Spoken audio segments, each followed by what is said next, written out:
ఈ ఉదయకాలపు వేళ వాక్యాన్ని వింటున్న మీకంతా నా హృదయపూర్వకమైన వందనాలు. దేవునికి స్తోత్రాలు. హల్లెలూయా.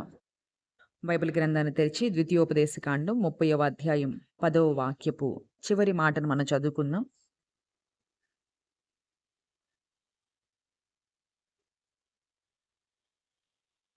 నీ దేవుడైన యెహోవా వైపు మళ్ళుము.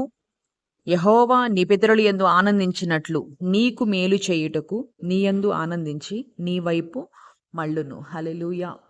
మరి ఉదయకాలమున ప్రభు మనకి దేవుడు ఆనందించి మన వైపుకు మళ్ళుకుంటారని దేవుడు వాగ్దానం చేస్తూ ఉన్నాడు. ఏ విషయంలో ఆయన మన యందు ఆనందించడానికి ఇష్టపడుతూ ఉన్నాడంటే, మనం చూస్తూ మనకు మేలు చేయాలని మన వైపుకు దేవుడు మళ్ళుకోవాలని మనం నివసిస్తున్న మన వ్యక్తిగత జీవితంలో ప్రాముఖ్యంగా మరి అందరికీ అందరి జీవితాల్లో మరి మనుషులు ప్రాముఖ్యంగా మన యందు మేలు చేయడానికి ఇష్టపడినట్లుగా మనం చూడం. మరి ఒకవేళ మీకు అలా సహకరించేవారు ఉంటే మంచిదే. దాదాపు మనుషుల యొక్క వ్యక్తిగత జీవితం మనకి ఏదైనా మేలు చేయాలన్నా, మనకి ఏదైనా ఇవ్వాలన్నా, మనకి ఏదైనా వాళ్ళు మేలు చేసి మనల్ని పైకి తీసుకొని రావాలన్నా వాళ్ళు మన యందు అంతగా మనుషులు ఇష్టంగా ఉండరు. కానీ దేవుడు మరి నీవు ఆరాధిస్తున్న దేవుడు ఈ ఉదయకాలాన దేవుడు వాగ్దానం చేస్తున్నాడు, నీ యందు నేను ఆనందిస్తూ ఉన్నాను.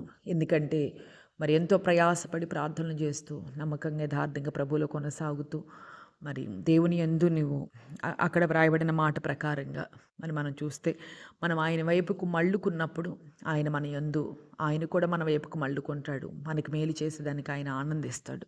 కనుక ఉదయ కాలమున మరి దేవుడు నీ యందు నీకు మేలు చేయాలని ఆనందిస్తున్న దేవుడు ఉదయకాలం నీతో వాగ్దానం చేస్తూ ఉన్నాడు. ప్రత్యేకంగా ఆ మాటలు మనం చూస్తాం. నీ పితరుల్ని ఎలా అయితే నేను వారి యందు ఆనందించి వారిని ఎలా అభివృద్ధి చేస్తూ వచ్చానో నిన్ను కూడా నేను అలా ఆశీర్వదించేదానికే నీ యందు నేను ఆనందిస్తున్నాను, నీ వైపుకు మళ్ళుకుంటున్నానని ఉదయకాలన దేవుడు వాగ్దానం చేస్తూ ఉండగా ప్రత్యేకంగా మన బైబిల్ గ్రంథంలో చూస్తాం.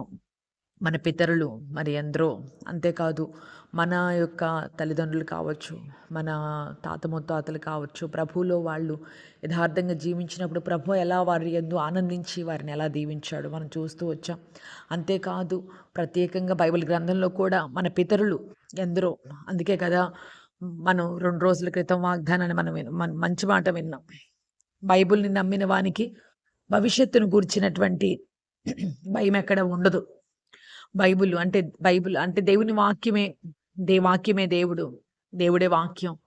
వాక్యాన్ని ఎవరైతే విశ్వసిస్తారో వారికి భవిష్యత్తును గూర్చినటువంటి భయం ఎక్కడ ఉండదని బైబిల్ సెలవిస్తూ ఉండగా ఈ ఉదయకాలపు వేళ మరి దేవుని మాట నువ్వు విశ్వసించినట్లయితే ప్రత్యేకంగా బైబిల్ గ్రంథంలో పితరులు ఎందరో, మరి మన దావీదు మహారాజు గారు కావచ్చు, ప్రత్యేకంగా అబ్రహాముని గురించి బైబిల్లో ఉంటుంది.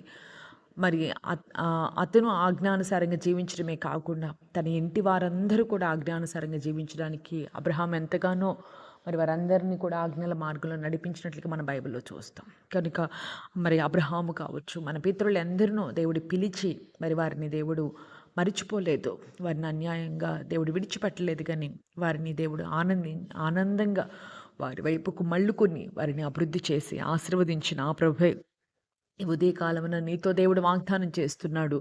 మనుషులు ఒకవేళ నీకు మేలు చేసేదానికి, నిన్ను అభివృద్ధి పదంలో నడిపించేదానికి వాళ్ళు ఒకవేళ వెనకంజ వేస్తూ ఉన్నారేమో, కానీ దేవుడి ఉదయకాలన నేనే నీ వద్దకు మళ్ళుకుంటున్నాను, నీ యందు నేను నీకు మేలు చేసేదానికి నేను ఆనందిస్తున్నానని వాగ్దానం చేస్తున్నాడు. అయితే మనం చేయవలసిన మాటలు అక్కడ వ్రాయబడి ఉన్నాయి. ప్రత్యేకంగా మనం ఆయన ఆజ్ఞానుసారంగా మనం జీవించి ఆయన కట్టడలన్నిటినీ కూడా మనం గాయకొన్నట్లయితే అది అబ్రహాము వల్లే ఆజ్ఞానుసారమైన జీవితాన్ని మనం జీవిస్తే తప్పనిసరిగా ఇది సంవత్సరాంతంలోనికి మనం వచ్చాము.